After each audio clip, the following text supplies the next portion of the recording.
ದೂರದಿಂದಲೇ ಜೀವ ಹಿಂಡುತ್ತಿದೆ ಕಾಣದೊಂದು ಹಸ್ತ ಆ ದೇವೆ ಬಂದ ಮುಕ್ತ ದೂರದಿಂದಲೇ ಜೀವ ಹಿಂಡುತ್ತಿದೆ ಕಾಣದೊಂದು ಹಸ್ತ ಆ ದೇವೆ ಬಂದ ಮುಕ್ತ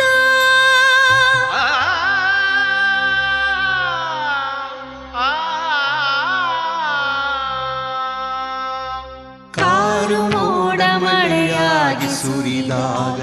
ಕಣ್ಣ ಹನಿಗೆ ಮುಕ್ತಿ ಮರದ ಹಕ್ಕಿ ಮರಿರೆಕ್ಕೆ ಬೀಸಿದರೆ ಅದರ ಕರಿಗೆ ಮುಕ್ತಿ ಎದೆಯ ನೋವು ಹಾಳಾಗಿ ಹೊಮ್ಮಿದರೆ